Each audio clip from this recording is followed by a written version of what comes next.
El 11 de septiembre de 1973 sería el día que cambiaría la historia de Chile. Un día donde la historia daría un vuelco. El régimen militar chileno. El 11 de septiembre, gran parte de las Fuerzas Armadas, lideradas por el general Augusto Pinochet Ugarte, derrocaron al gobierno de Salvador Allende, acusándolo de realizar prácticas anticonstitucionales y con el argumento de un supuesto próximo alzamiento armado por parte del movimiento de izquierda revolucionario. El golpe consistió en un ataque armado al Palacio de la Moneda, donde el presidente Allende decidió quitarse la vida. Ese día comenzó una dictadura que perduraría 17 años y aún tiene consecuencias en la actualidad. Ámbito político. A los inicios del régimen militar, el general Leyd planteó la idea de crear una nueva constitución para el país, en reemplazo a la constitución de 1925, que condujo, según Leyd, al quiebre institucional.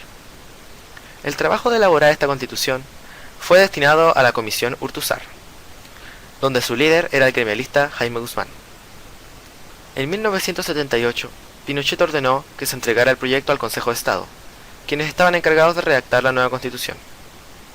El Consejo fue presidido por Alessandri, ya que se creyó que éste podría plasmar sus ideas en la nueva constitución.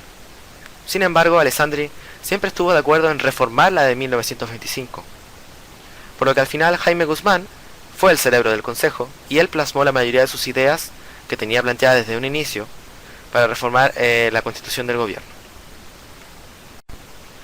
Para que la nueva constitución fuese legítima, el presidente Pinochet, en cadena nacional, el 11 de agosto de 1980, presentó la nueva constitución al público y llamó a un plebiscito que se iba a realizar el 11 de septiembre de 1980.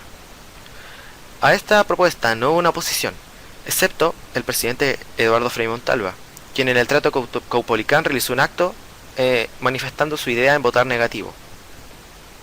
Sin embargo, el plebiscito tuvo un resultado de 67% de aprobación, resultando exitoso.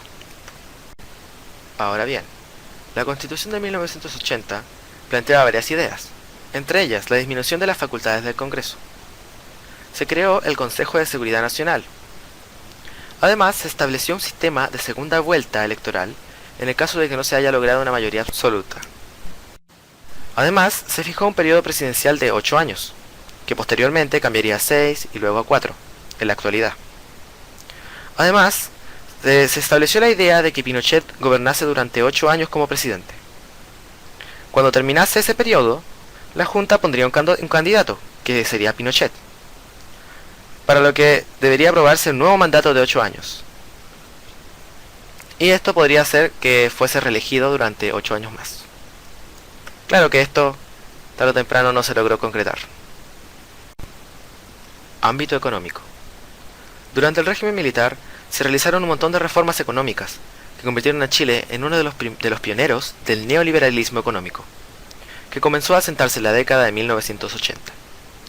Para este modelo, Pinochet confió en los denominados Chicago Boys, un grupo de economistas educados en la Universidad de Chicago, bajo la dirección del economista muy famoso estadounidense Milton Friedman, quien posteriormente se refirió a las reformas del neoliberalismo como el milagro de Chile.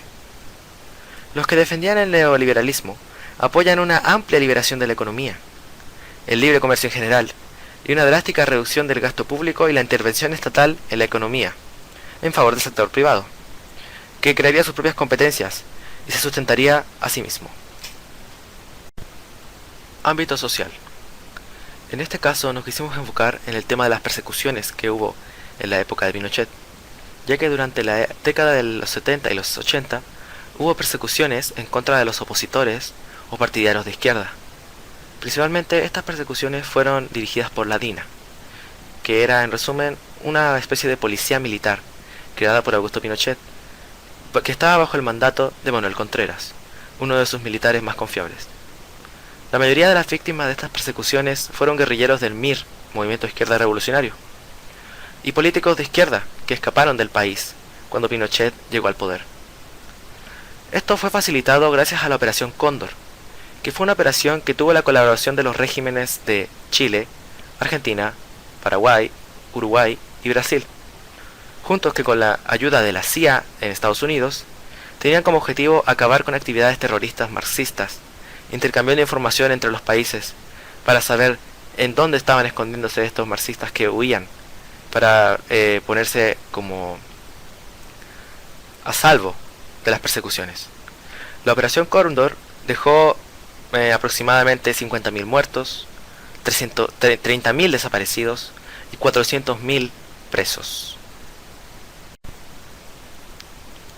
Algunos de los atentados más importantes durante el régimen militar fue, por ejemplo, el atentado a Carlos Prats, el famoso general de Allende, que huyó a Argentina y lo persiguieron y lo mataron.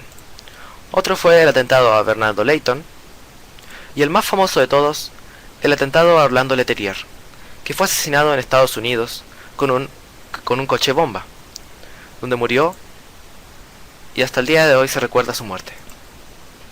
Y todos estos atentados fueron provocados por Michael Townley, un delegado de Pinochet, para realizar todas estas persecuciones. Para terminar, se hablará del plebiscito de 1998, el final del gran gobierno militar. En el año 88 se realizó un plebiscito nacional, ya que el régimen buscaba seguir en el poder hasta 1997. Por lo tanto, Pinochet realizó un plebiscito para saber qué es lo que decidían las personas. La carta decía lo siguiente: plebiscito presidente de la República, Augusto Pinochet Ugarte, sí o no. Esas eran las dos opciones. Por su parte, el sí estaban representados principalmente por el Partido Nacional, y el no estaban representados por la mayoría de las personas que no estaban en acuerdo con las medidas que tenía el gobierno, pero durante todo el tiempo tuvieron miedo de expresar su opinión debido a la represión que había. El sí obtuvo un 43,01% de los votos, y el no obtuvo la mayoría con un 54,71% de los votos. Todo esto a través de protestas, a través de campañas para que las personas votaran por el no. De hecho, el periodismo tuvo un rol fundamental en esto, ya que la mayoría de la prensa, ahora la prensa era un poco menos censurada, por lo tanto tenían más opciones para publicar su opinión respecto al no.